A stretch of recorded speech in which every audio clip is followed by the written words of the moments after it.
Hey, what's going on? So yeah, after the last trip to the track, once again not being able to break 14s, which is really irritating, especially when you trap 110 miles an hour. Yeah, that's a good enough trap for a 12-second run, and I just couldn't figure it out. I'm thinking, I mean, obviously my 2.5 60-foot is part of the really slow ET, but I'm also thinking part of the issue is that the turbo on the car is just kind of super laggy, and in first gear it just never spools, you know. So, well, it spools, but it spools really late. So it's like I'm bogging off the line, and then the car is taking forever to make boost. I do have the option to use the two-step. I can, you know, at 4,000 RPM, I can make like 5 or 6 pounds of boost. If I go up to 5,000 RPM, I could probably make pretty close to 12, maybe 13 pounds of boost. I haven't tried yet. The problem is that on street tires, I just can't leave with that type of power, you know. So, I bought some slicks, and hopefully they should be here in a couple of days. Decided to go with 23 inch, or 23 inches tall, by 7.5 wide by what's the other number I'm looking for? They're 15 inch. So they're 15 inch slicks, 7.5 inches wide. Kind of narrow for slicks. They're not much wider than street tires. They're not much wider than a 195, 55. But I want to be able to fit them, keep them inside the fenders, because I don't want to have to raise and lower the car every time. Plus, the car doesn't build a whole lot of torque, so I don't think I have to worry about blowing the tires off. I mean, because the street tires don't spin once it gets in the boost. So I don't know. But anyways, so basically what I'm doing tonight is I have a spare set of wheels. They're Escort GT, the 7-spoke wheels. And I'm just going to get the tires off and clean them up. They've been sitting over at my parents' house for a couple of years now. And they're not in the greatest of condition. You can see they're pretty rough. And there's a third one up under there. I have one more, but I didn't bother bringing it because I only need 2. The reason why I brought 3 is because apparently these wheels have steel inserts where the lugs go. And since these have been sitting and they developed a layer of dirt, these inserts have rusted to a very questionable level. This one's not bad. This one should just clean up with a wire brush. But yeah, this one's pretty bad. This third wheel already has a tire off. It's not very bad, but it has a chunk taken out of the rim. I'm sure it'll still hold air because it's not deep, it's just the outer lip. But yeah, so yeah, so I'll use this one if I have to. I prefer to use this one since the wheel's doesn't have a chunk taken out of it. They are hub-centric wheels, so this isn't super important that it stays perfectly centered and round, so I can grind all that rust off and just make sure I have a good enough bite to hold the wheel on. Hopefully those inserts actually stay in there with them being in such bad condition. We'll see. So, but for right now, the goal is getting these tires off the rim. I have friends that have shops, that have tire machines. They could do this in a couple of seconds, but they live far away, and I don't want to bother them right now, and I don't feel like driving that far. So, I got a Sawzall, I got some bolt cutters. See what I can make happen.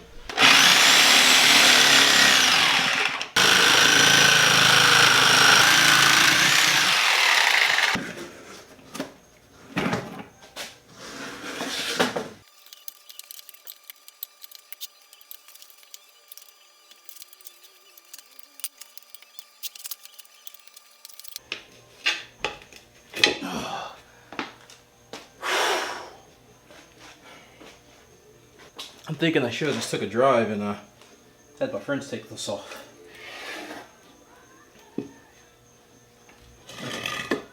That's a lot of work.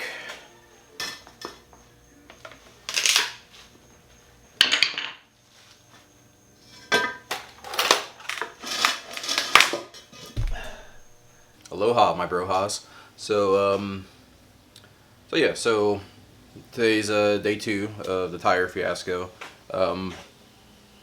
Don't ever try and unmount the tire by yourself. It's way more trouble than it's worth. I ended up spending like 2 hours trying to get those damn tires off the rim, and just pain in the ass. I mean, I thought if I cut them off that it would be easy to slide the bead off. The bead didn't want to move like at all. They were pretty well stuck. So, like I said, cutting the tires off, that took no time, but getting the beads off the rim, that took like freaking forever. So, anyways, I'm gonna attempt to try and clean them up a little bit. So yeah, they're pretty gross. They're all pretty much. I think this is probably the better of a lot of them. I'm gonna try some aircraft stripper and see if I can get the corrosion and the paint off. And then I also bought some paint stripper wheels that I can use my where's that thing? That I can attach to this and get in there and get in there in the corners and stuff like that. This brush is a little too stiff, but I'm gonna try that. But yeah, for right now I'm just gonna go ahead and sit them out in the sun and lay some paint stripper on them and see how well they clean up.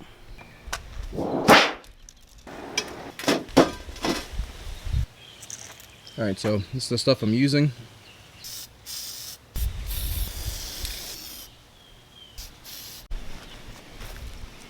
Seems like it's working pretty well. I think I'll give it another coat and then hit it with the pressure washer.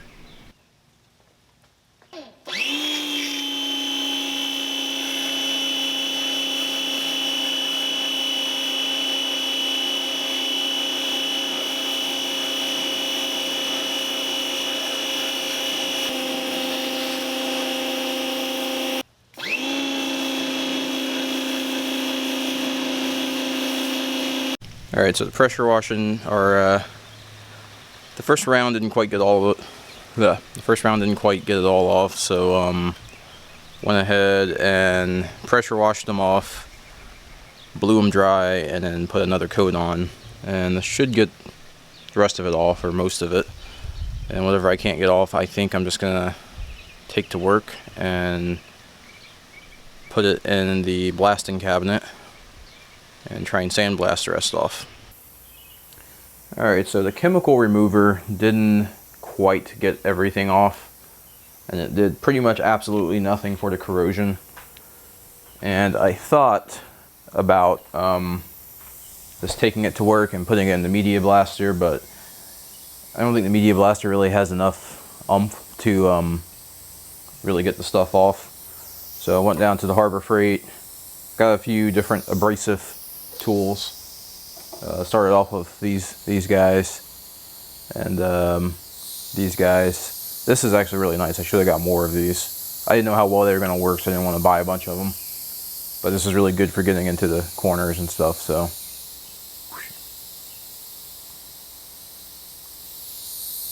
but anyways, that's all I'm doing. It's just slowly chipping away at this disaster. Yeah.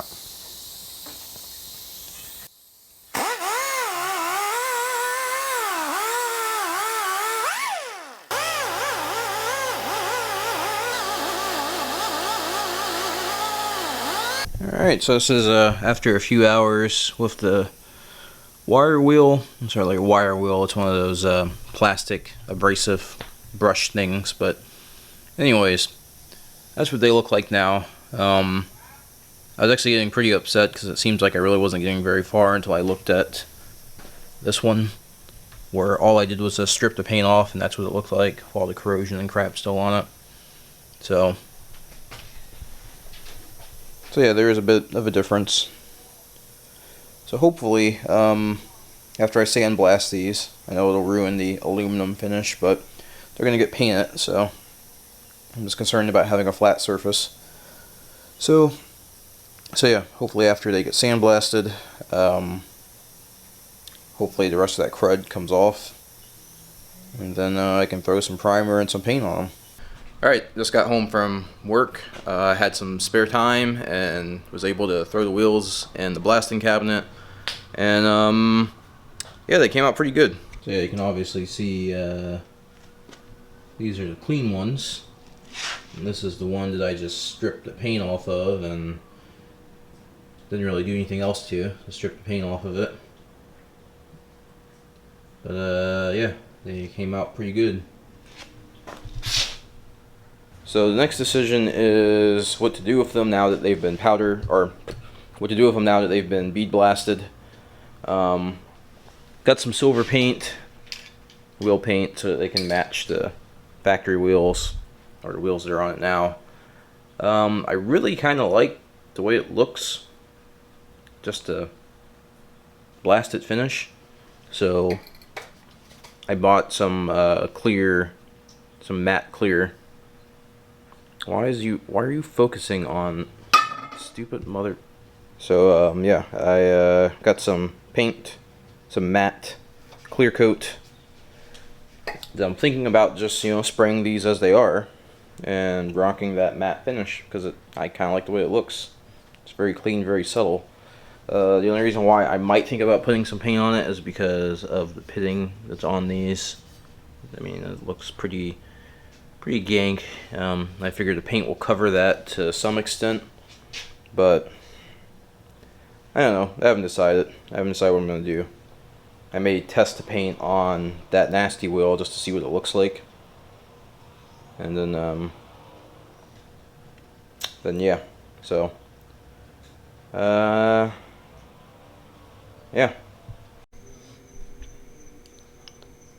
So yeah, I'd say they cleaned up pretty well compared to what they originally looked like. It's a pretty decent improvement. So there were a few issues with this one. The aluminum was pretty pitted in a lot of areas, and I didn't feel like trying to fill it in. I thought about putting like some heavy primer on it or something, but I don't know, just really didn't care that much. This one came out perfect. Alright, so we got tires mounted. My buddy Greg went ahead and mounted them up for me. So yeah, rims cleaned up pretty good. Nice fresh coat of paint. Tires look good. As you can see, they're pretty much the same size as the factory wheels, so I shouldn't lose any mile an hour out of them. They're about just as wide as the factory wheels or factory tires.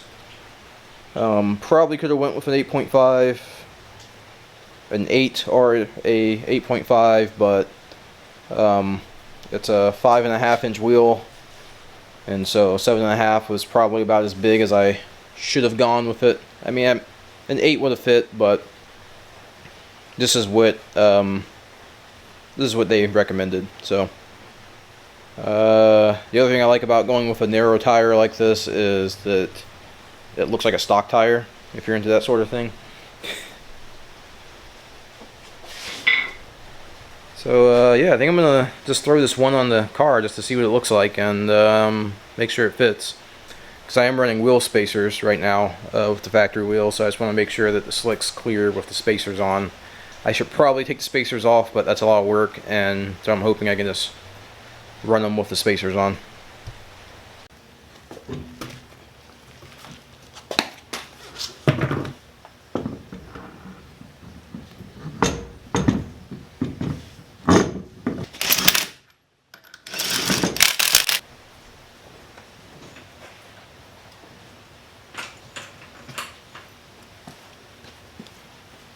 It's so slick looking.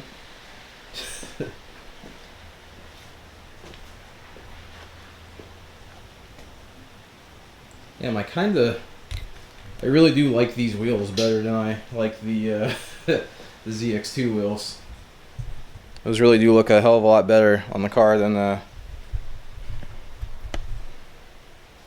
ZX2 wheels. Anyways, yeah, I like the fact that if you're in the staging lanes at the track, it doesn't really look like I'm running slicks. You really wouldn't notice it unless you were really keeping your eyes peeled. I really like those wheels. God damn it. God damn it. I think those look a hell of a lot better than the ZX2 wheels. Maybe I'll find a set of aftermarket wheels that look like these, but are a little bit wider to run for daily use. Maybe a little bit bigger. I wouldn't mind like a 16. But anyways, yeah, that's pretty much it. She's ready for the track. We got the slicks. We got the flex fuel. Got the flex fuel setup going there. So E85 slicks. I think she'll do a 12, a high 12. I don't know, maybe a low 12. I mean, 110 trap. It's a pretty decent trap. All right, guys. Well, I think that would be it. Tomorrow's Friday, so tomorrow would be track day, but unfortunately, the weather here in Florida has been abysmal. You can't see any of that. It's super dark. But anyways, take my word for it. It's pouring down raining right now. It's been pouring down raining this entire week. And it's supposed to be pouring down raining all next week, so it'll probably be a couple of weeks before I make it back to the track.